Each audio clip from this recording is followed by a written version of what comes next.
to talk about the overall struggle of the people of Biafra for liberation and independence. I saw in the Prime Minister a man of determination. I wish him success. Welcome everybody to the show. We are live now on Galed Media. This is Karar Hiabu, and I have the honor to have you. Welcome everybody to the show. As a guest, I'm sorry. This interview with a friendly media is considered as an introduction to each other's audience and introduces a moral law firm forum to the public. We assume that Prime Minister Simon is talking and educating the Eritrean audience while Mr. President, Mr. G, to the Biafran people. Thanks the Honorable Prime Minister Simon Ikpa for being on my program. Mr. President Gabriel Bahdurai, Eritrean Transitional Government in Exile, and Mr. Elias, the Vice President of Modern Strategies Incorporation. Thank you so much for being on my show, and I appreciate it. I'm sorry I have to say this because we're starting this program late, and it is obviously for technical issues. So welcome again to the show, and I have the honor to have you on this show on Galed Media. As a start, can you give us, Prime Minister Simon, your brief background on who you are, how and when did you join the struggle for self-determination of the Biafran people, and also when and how did you become the Prime Minister of the Biafra movement? Thank you very much, Mr. Hiabu. I'm very happy to be part of this historic moment today, speaking on your channel for the very first time in that side of Africa. My name's Ekpa Simon Njoko.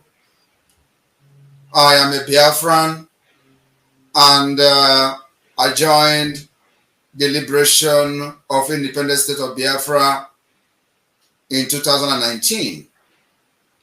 And after the kidnap of the leader of the indigenous people of Biafra, Mazi Nnamdi Kanu, from Kenya, and extraordinarily rendition to Nigeria in quest to end the Biafra struggle, I emerged as the leader of the then autopilot. The autopilot movement of the Biafra liberation metamorphosed to the Biafra government in exile and the de facto government in the homeland. And I was elected as the Prime Minister of the Biafra government, both in the homeland and in exile, on the 9th of April 2023. So I have been the Prime Minister of Biafra government since April 2023 to date. Thank you. Thank you, Mr. Prime Minister. Also, I would like to welcome the audience that are following us, especially the people from the Biafra. And this show is very much about the Eritrean and the Biafran people.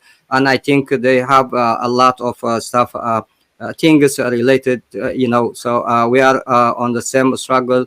And this program is one of the tools and means that we are using in our struggle. Mr. President Bahdurai as well, can you give us a background history of yourself and the transitional Eritrean government in exile?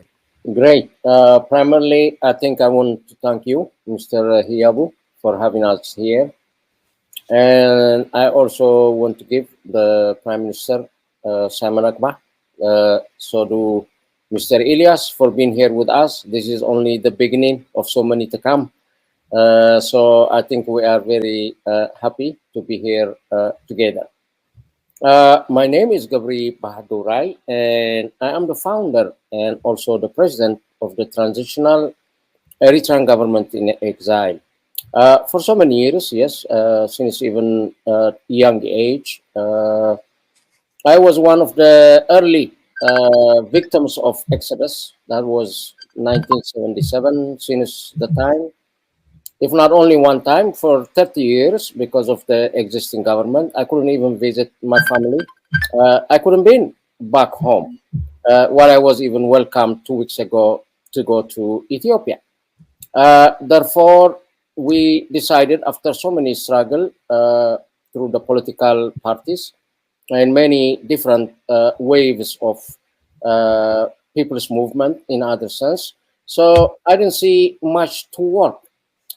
So I came up with the idea a little bit different, which is government in exile. If you're going to fight a government, you might act and prepare yourself as a government so you don't become a failed state, because it's not only for the sake of changing the government. So what after changing the government? Anything you try to remove something, you must think about replacement. So for that reason, 2.5 years, we introduced this government in exile, officially registered under the State Department of Justice. Going forward, even now, we are also working in order to elevate our program through the lobbying firm of Moran and Enterprise. And for that reason, that's why Mr. Elias is here, and he's the one to introduce both of us. So with that, I think I'll let it sit here. Thank you very much. Thank you, Mr. President, Mr. G. Going forward, Mr. Elias, Vice President of the Moran Strategies Incorporation lobbying firm, can you tell us who you are and what role do you play with the Biafra and the Eritrean government in exile? Thank you so much. I'm greatly honored to be here with all of you.